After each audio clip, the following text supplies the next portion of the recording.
Simona, awesome. So why don't we start with you telling us a little bit about how you came across this space and what brought you here? Okay.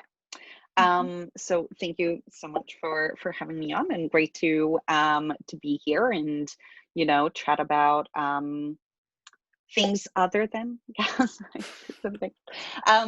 So I came into the space really. It started with my trading crypto back in 2013, 2014. I sold it, so it's You're not still holding, huh? at the Darn. time. At the time. So essentially, that's how I came across crypto. And then and for a while, it was just that. But as I was working at a tech company in London who were looking at different technologies and looking at how we could redesign certain dynamics in the way companies work. I started digging into blockchain and specifically Ethereum. And the more I dug and the more I read, the rabbit hole manifested itself, and I basically just jumped right down that rabbit hole and really started realizing pretty quickly that a lot of work was already being done in terms of actual products, right? So actual projects doing actual work on things that would have very, very important use cases and very important relevance in the real world. And so and one of those stories was about Viant, now called Trium, which is a project supported by Consensus, who are applying blockchain in supply chain and doing all sorts of interesting things with that, or trying to work in making supply chains more transparent, and obviously having a lot of implications there with regards to child labor and all sorts of very, very important areas, which are definitely areas of concern in our current frameworks. So I started reading up on that, and then from there, obviously, I started finding out about Consensus and what it was doing and so on. And I essentially ended up applying. I think it was for kind of an open role because I wasn't necessarily sure. I wanted to find out more about where I would fit and what I could do and what would be very, very aligned with the things that I felt blockchain would be suitable for, and I felt blockchain could power and enable and further in terms of, again, reshaping some of the dynamics that definitely aren't working in the current web or in the current economies and societies and so on. And so from there, I essentially ended up chatting to Mark, who had just created the Standard Bounties protocol. Mark Balin. Yeah, okay. And from there, after our conversation, it became very, very apparent that our values were incredibly aligned, and the things that we wanted to do was very much provide solutions or provide tools for people to be able to tap into resources easier, to be able to transact value much easier than they can right now. And that's how we essentially ended up working on Bounties Network together. So I was a co-founder of the project. And the focus of that project, certainly in the projects, in the pilots that we worked on and the initiatives and the partnerships that we created, was very much that.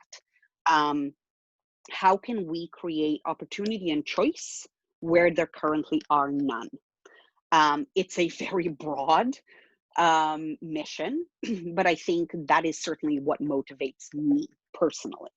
And I took this project and this opportunity to really explore that and really focus on applications and on dynamics that would help us prove that it is possible, that would help us illustrate that it is possible, and showcase what a crypto solution or what a blockchain solution could do.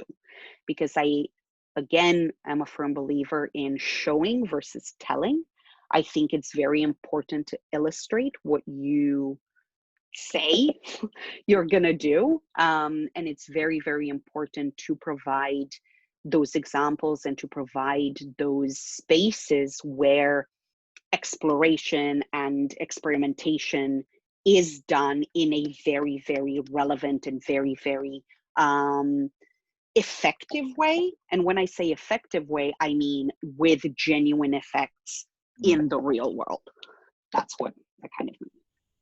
Yeah, it's like the difference between evangelizing and creating impact, right? Like we can talk about the potentials, or we can go out there and do things. And even maybe it's not a perfect situation. These are experiments that build on top of each other. Absolutely. Yeah. So I think that's a great segue to the next kind of question, which would be like, how does the work you were doing before you were with the Bounties Protocol project compare to the work you did with the Bounties Protocol project and, like, let's say the work you're doing now? I would say it doesn't compare at all. That was my guess. So I just, again, for a little bit more background, so I'm originally from Romania. I was a kid when the Romanian Revolution happened.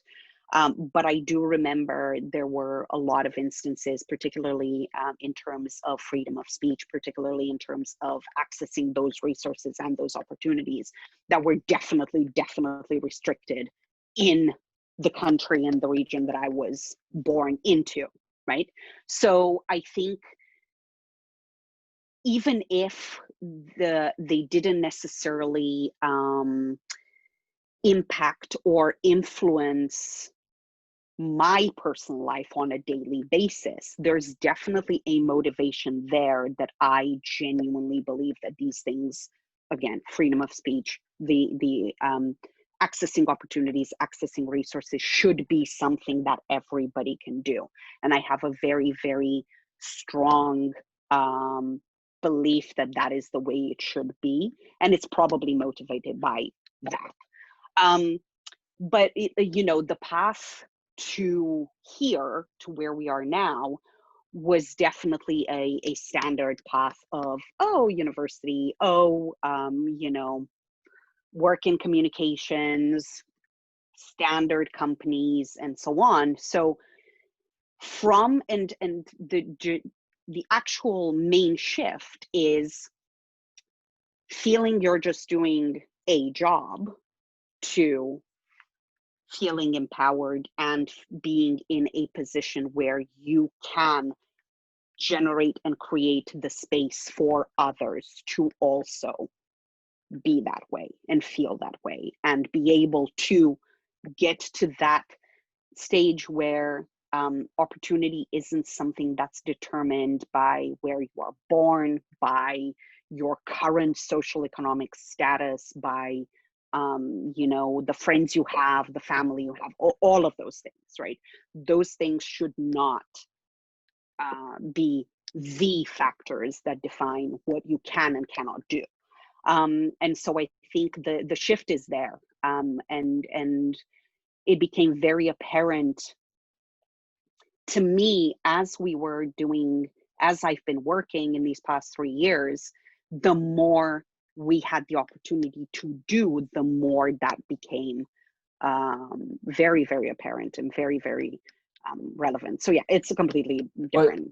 Was there like an aha moment for you where you were just like, this is it, this is where I want to be spending my time, this is where I can be impactful? Was it like an article you read? Was it someone you connected with?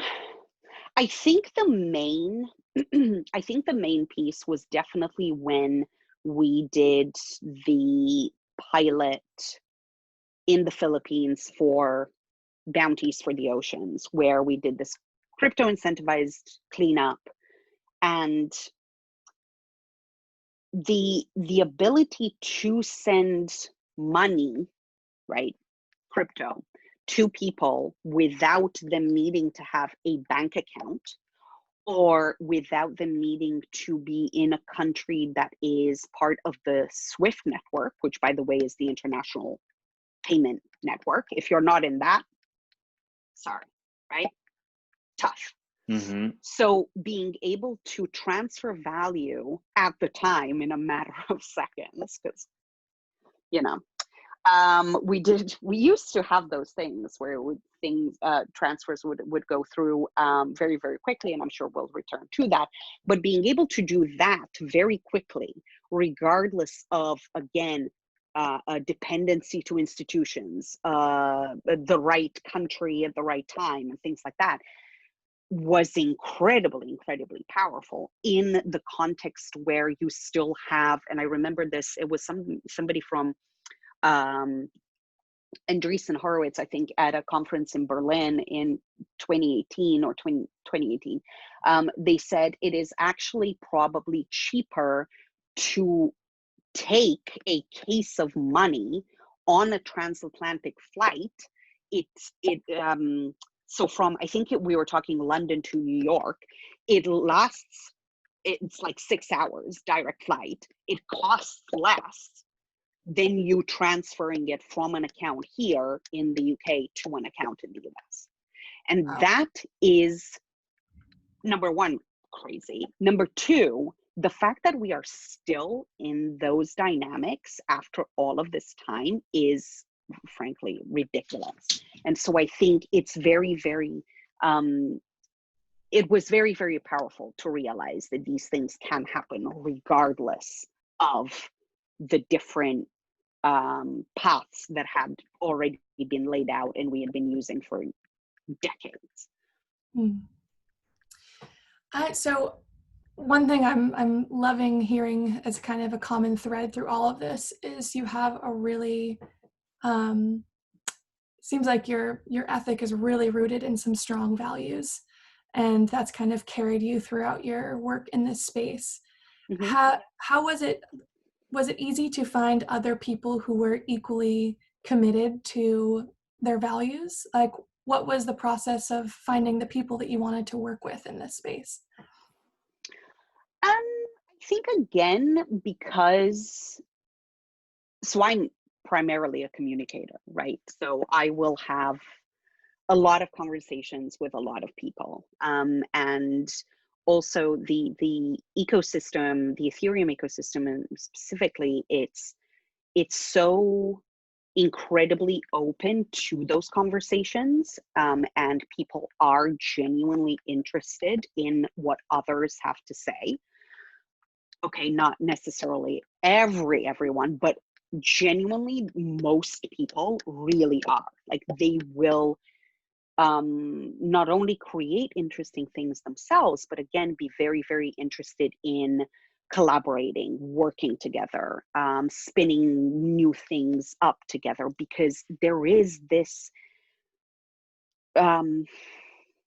almost like a current of possibilities, of the sheer possibility of what this technology brings forth, that links us all together.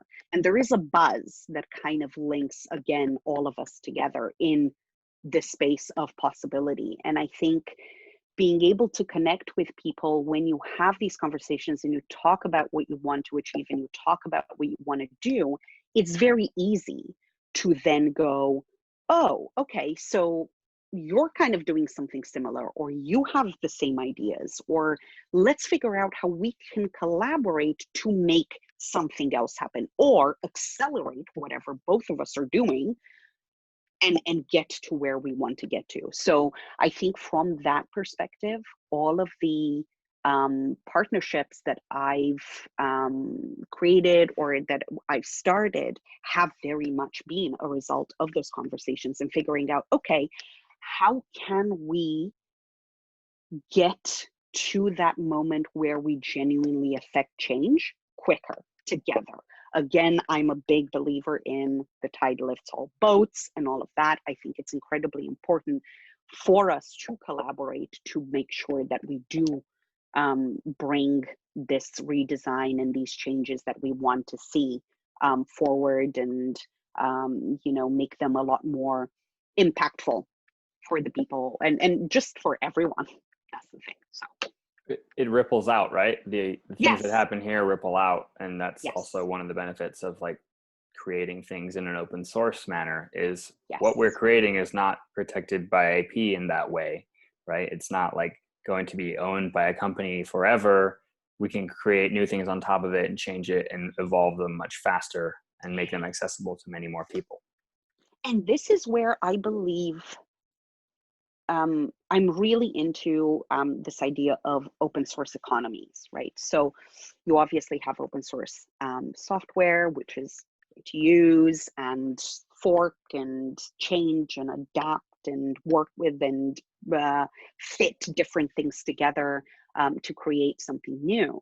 And I think open source economies follow very much the same pattern, where you can have different modular elements with all of their information of how to use them freely available. Um, the opportunity to again plug them together and shape them into something that is relevant to you, or a particular use case, or a particular region, or a particular whatever, is very much that, like being able to create those elements and those tools is, I believe, what we're doing here. And then empowering people to, number one, know about them. Number two, get to a place where they are easily, easy to pick, to change, to fit into others. Like all of you hear all of this talk about the Lego blocks and fitting things in and making sure that all of these things are accessible. And that is what makes, again, this space very, very important, and makes the fact that it is open source, and makes the fact that, all of the good things is I believe what we're in the process of creating.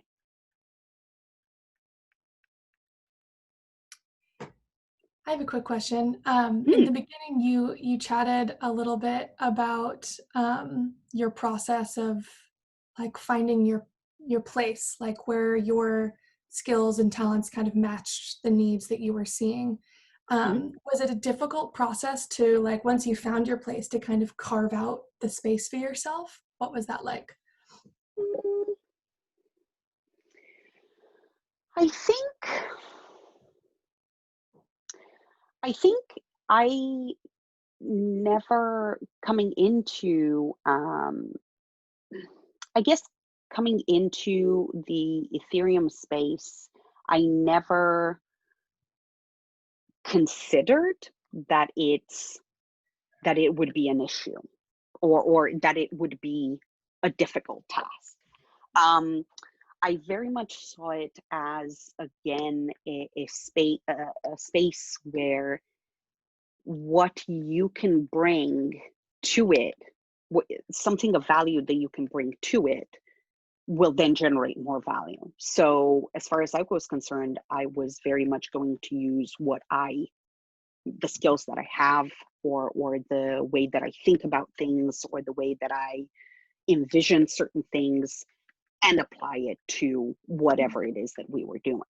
And so I think from there, it kind of just happened because of the different things that we were doing, because of the different connections, because we were continuing to evolve the things that maybe initially, the initial plan, let's say. And so because it was always evolving, and because it was always dynamic, and because it was always fluid, and because it was always changing and adapting, and it really was a very, and I think that's the beauty of this space. It's very fluid. You don't feel there are restrictions. You do not feel there's a border here, and therefore I can't go over this, so I'm limited to what I can do.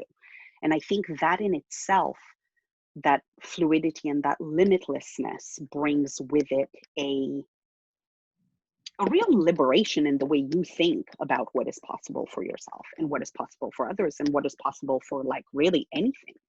And I think that potentially is again why it's a completely different ballgame from before, because you really do get that sense that there are no limitations, that there are no barriers. So therefore you could just do anything that you think might be valuable, useful, interesting.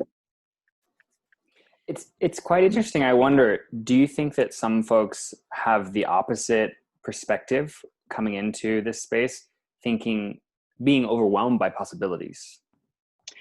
Potentially. I mean, look, I think everything that we are taught and everything that we do in our, like, let's say, in the current world dynamic is defined by limits, is defined by you can do that, but you can't do this. You know, if you studied here, these doors are open for you, but if you didn't, they are not. So all of we're just conditioned with those things and I guess the more you believe that conditioning, the harder it is. And the more overwhelming the possibilities are, right? Because I remember, and this is something very interesting actually, I remember when after the revolution in Romania, keeping in mind that there were a lot of restrictions and a lot of limits and a lot of this and a lot of that and a lot of negative things, they were doing, I think there were some surveys going around and so on a few years after the revolution, and there were a hell of a lot of people that were like, oh, it was much better before, right? Because you knew that that was your situation, you knew that that was what was possible for you. Therefore, why even hope? Why even dream about something else? That was it. That's it. I'm resigned. This is it.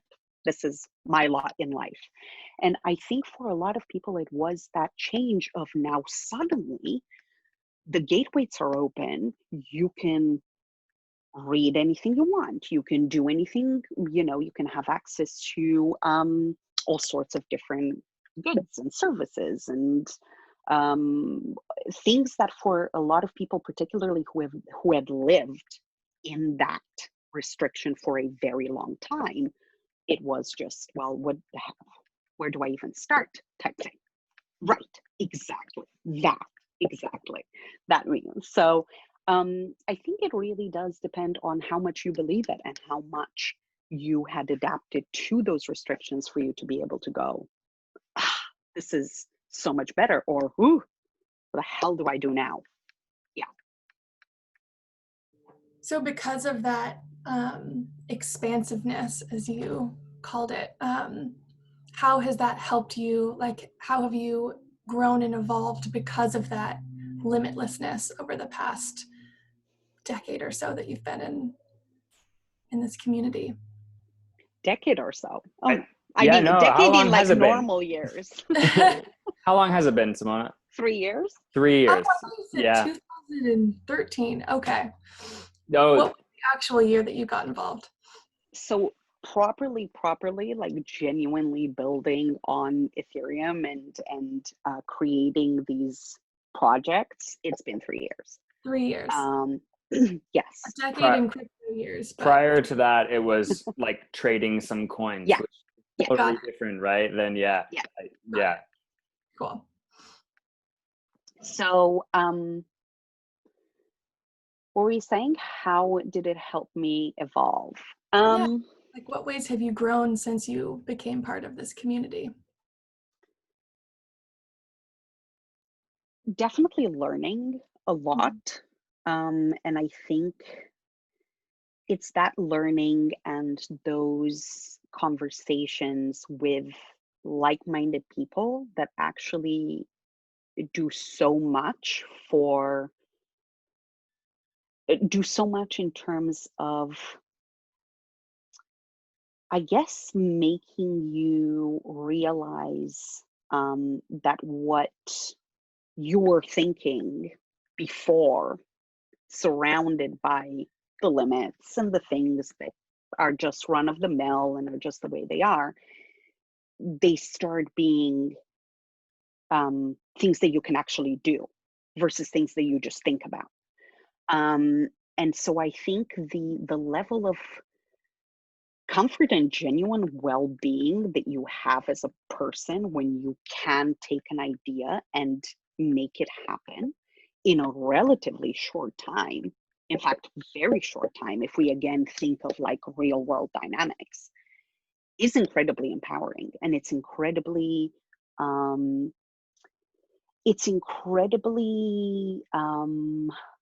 fruitful to further creativity, to fueling further ideation and further thinking, and again exploring so many different things that because you didn't even know they were possible before, you wouldn't have even thought of going down a path, or creating something from scratch, or being in touch with people who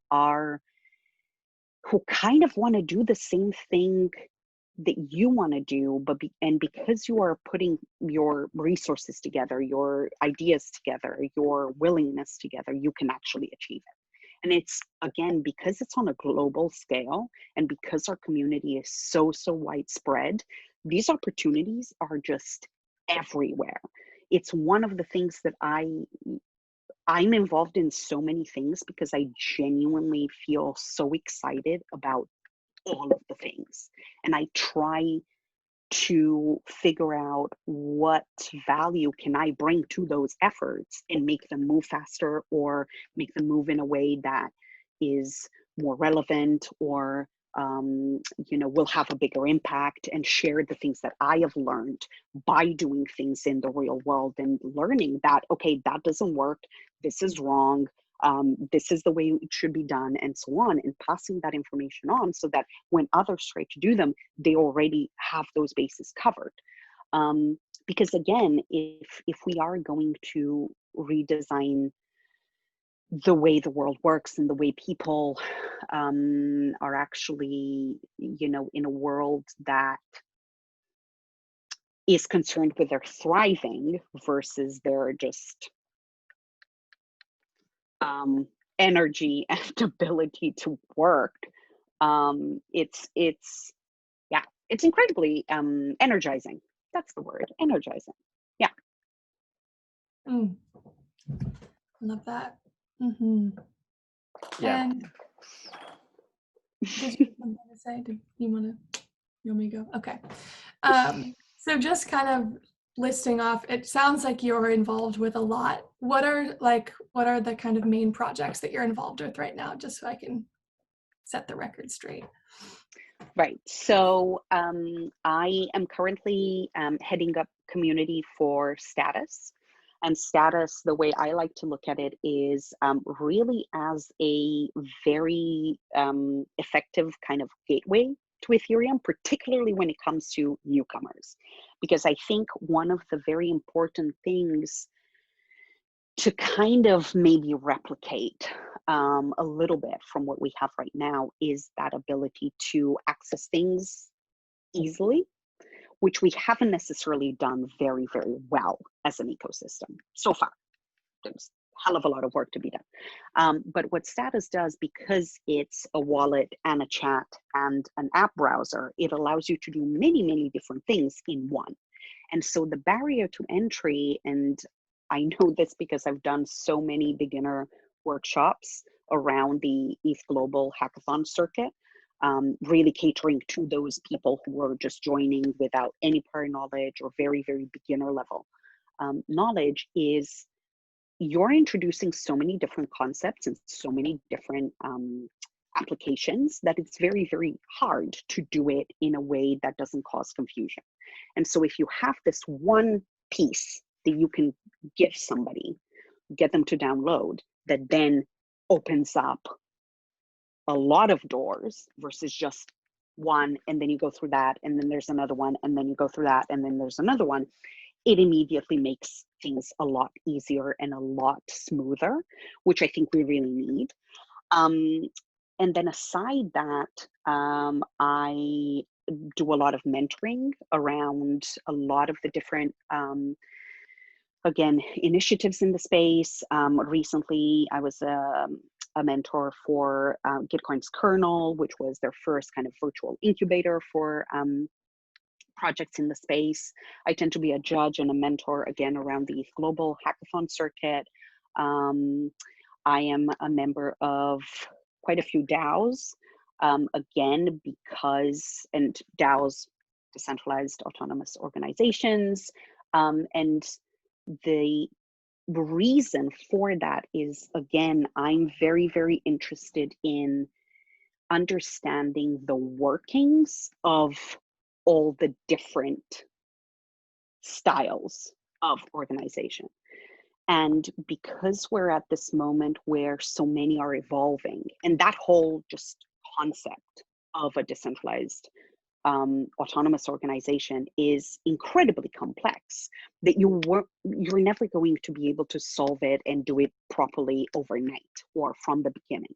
And so I think understanding how the different organizations with all of their different purposes and all of their different ways of organizing and all of their different ways of allocating power and or not power as in power to share your opinion or power to make things happen. That's what I mean by power, is very, very interesting. And I think being able to again share all of those different experiences, I believe, will hopefully help us evolve, just collectively evolve that in a way that makes sense, in a way that is sustainable, in a way that genuinely works and genuinely presents an alternative to the kind of top-down organizations that we have right now, the centralized organizations that we have right now. So that's kind of the interesting aspect for me, because it is genuinely interesting to be part of those conversations and understand the motivations behind certain things, or why certain things change, or how a purpose is found for a DAO. Again, it's incredibly interesting to kind of go, oh, well, we started with this idea, but now actually, because of the conversations happening within the DAO, we kind of find that this makes more sense. So yeah, it's almost like you're part of all of these different stories as they are evolving and as they're getting written. And so, yeah, that's kind of why I'm part of anything. It's like, how can I help achieve these things? How can I share the things that I know to make sure that we like get to a place where we create value and we genuinely create those alternatives? That's just the main motivation behind it all. And then I'm trying to think, what else do I do, Yalor? I don't know. You do everything. You're a tidal wave. But I want to dive into DAOs a little bit more, because I think there's a lot of value there for folks. Yes. Tell us a little bit about the DAOs that you're in and which ones like resonate with you the most, like just briefly. So, and like, what was the first one? Like, and why did you join it? What was the first one? I'm trying to think. Do you know, I can't remember. Because also with a lot of DAOs, they kind of come into being, well, this is kind of the story. So the concept obviously has been around for a while.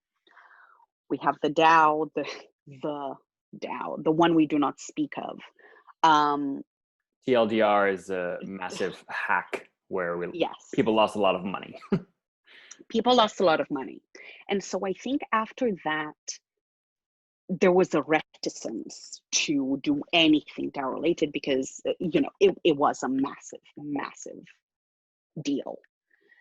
And then we had this period where not that much was happening in the space. And then suddenly we thought, well, hold on a second. I think as an ecosystem, we thought, hold on a second, there is still a lot of value here, and we should continue exploring it, and we should continue creating tools to make it better, to make it more efficient, to make it so that you can actually do a lot of things within that organization, because for a long time, the main thing you could do is, again, have a pool of funds, and then you would join, and then people would vote on what to do with the funds.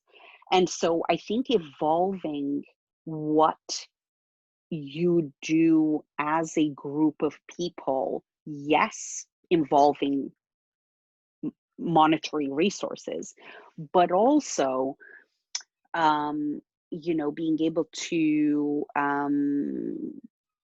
create proposals for, again, making things happen, bringing new people in because they are, contributing to the ecosystem or to the mission, the broader mission that a certain DAO is also working towards. Being able to connect different people who then potentially create another DAO based on, again, another shared purpose or goal or mission is where we are at right now.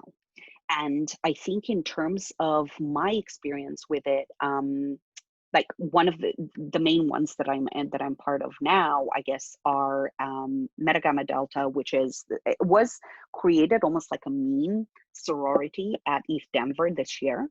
But the purpose of it was to really create a space for non-white men to kind of organize and do a whole bunch of cool stuff, and also fund projects created by women and and allies and so on. So be a space that is much more welcoming potentially than a potential perception of the crypto space that it is very male oriented and it is very white. So that was the purpose of it. And I think with that, again, you have a lot of conversations that stem from that purpose, because you're then thinking, but are you leaning too hard into a women's only situation?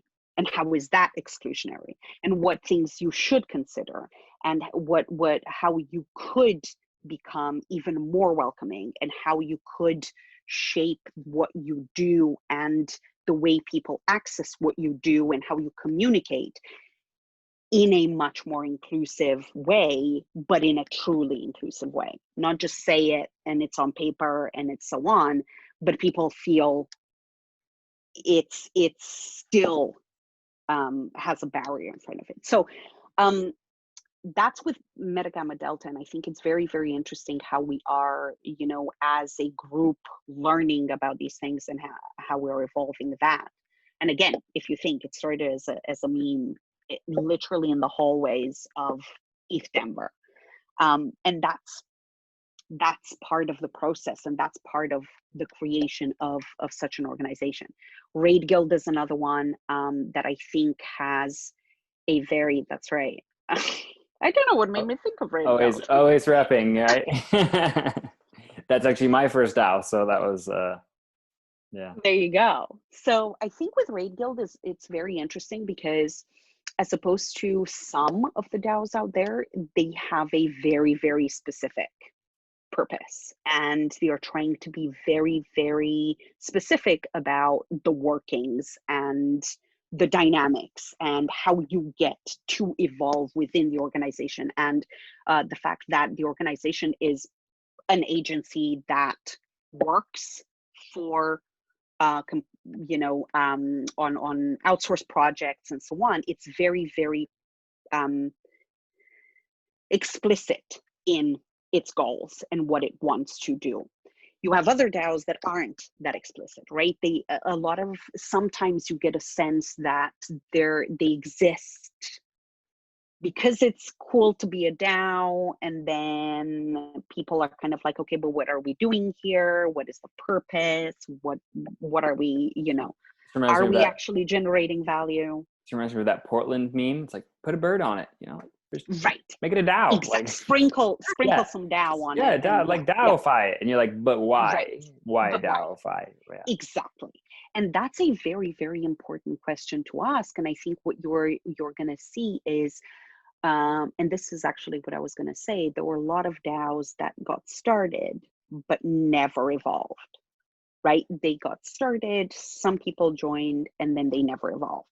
And I think this evolution is very, very important, where I think another great DAO for this is the Metacartel DAO, right? That has had a continuous evolution and continues to evolve in ways that are, spin-off organizations, and people from within the DAO are starting their own DAOs, because that's how they're meeting through that community and then creating other things. So I think it's an incredibly, and for some reason, I literally just had that image of gremlins, when you like water them and like all of them pop out. It's like that, right? So that's a little bit Metacartel. I just had that image in my head. That's a great meme right there. Like, That is a great meme right there. now. Right, exactly. So, but I think that's the beauty of it, right? Because it is, and it's incredibly simple to spin up a DAO nowadays, right? Super easy. Then to grow your community, then to genuinely create something of value. So I think the evolution, we're in the middle of that evolution, and it's very, very interesting to see. Can I ask you a question, just Sure. like relevant to this? What do you think is the driving force that keeps a DAO together or helps them evolve as opposed to just dying off? Purpose. Shared purpose, and also that energy that I was chatting about. And somehow I think maybe it's purpose, it's energy, and also maybe it's also the ability to multitask, because what we do have in the space, again, because of all of those possibilities, and there are so many possibilities, especially when, like me, I'm very interested in a lot of things, and I'm very curious, and I'm very, I want to see what is happening and how things could be evolved, and how things could,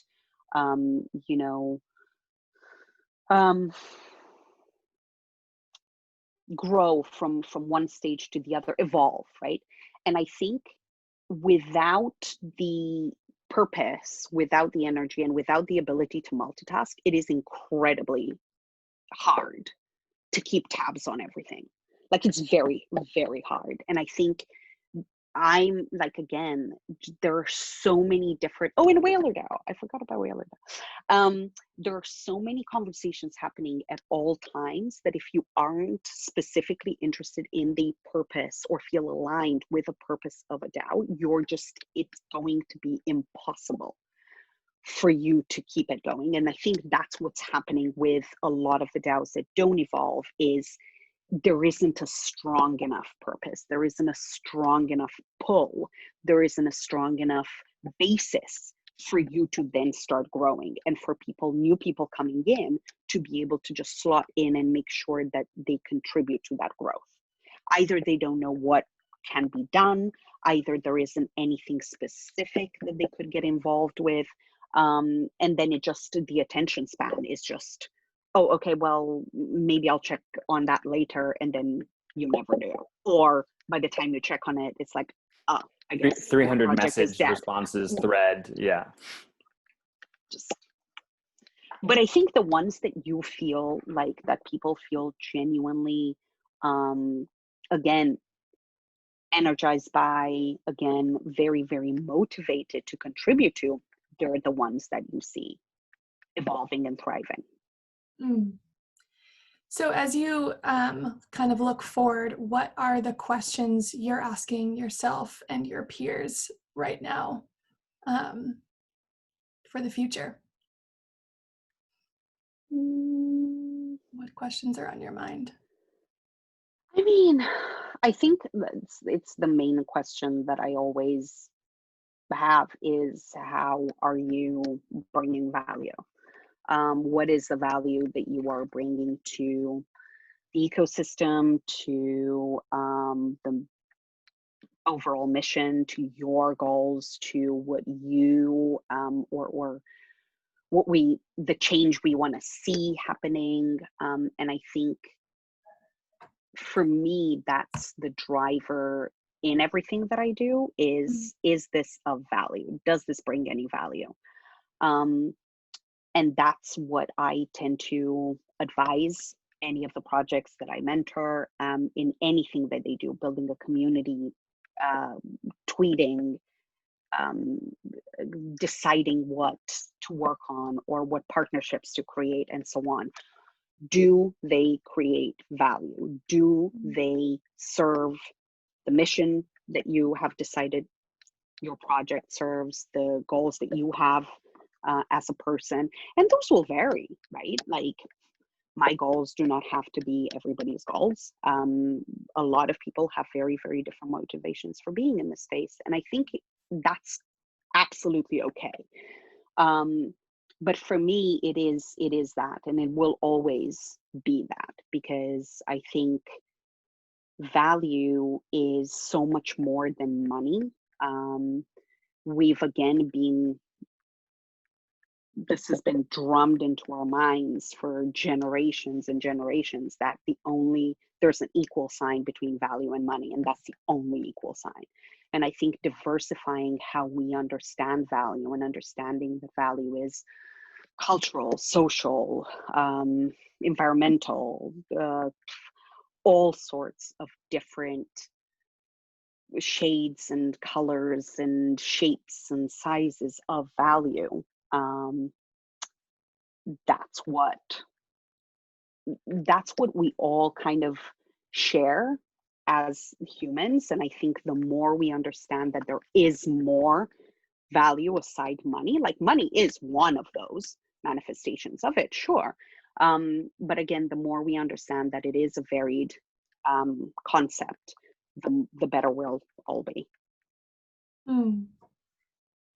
Thank you.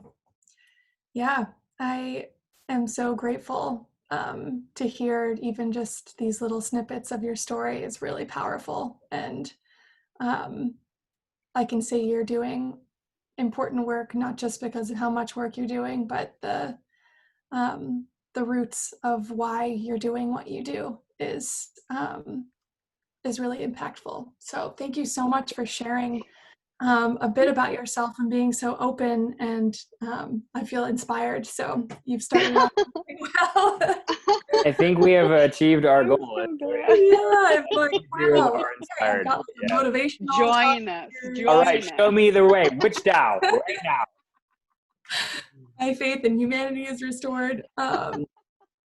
And just like super quick, nothing to do with, crypto, Ethereum. Like, when you're not in this space, like what are you doing outside of this? Like, what brings you joy in your day? I want to know that too. I have this conversation a lot, which is, do I have any hobbies? And I genuinely, right now, my hobby is my work. Cool.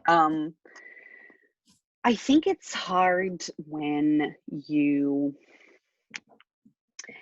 I think it's difficult when there is this opportunity that we actually haven't had in a very long time, to be able to program things and change things and shape things and create models for future, just again, methods of empowerment, that it's your attention does get sucked in, and not begrudgingly, right? That's the other thing. It's you realize that you're constantly on it, because there are so many interesting things to discover. But I think other than that, I very much enjoy traveling. It's one of the main things that again, this space has brought me a lot of, because speak maybe 4 or 5 languages, and speaking those and being able to travel and really go into the culture and speaking to people. Again, it comes to like speaking to people. I speak a lot. Communicating. Yeah. And so I think being able to communicate with people and just I genuinely enjoy a light conversation and some banter with just random people. And it brings me immense joy to discover, new places and new things and things that I didn't know about. So traveling is big in my book. And then I do enjoy a glass of wine. So that also happens. I will second that one. Traveling while enjoying a glass of wine is like the ultimate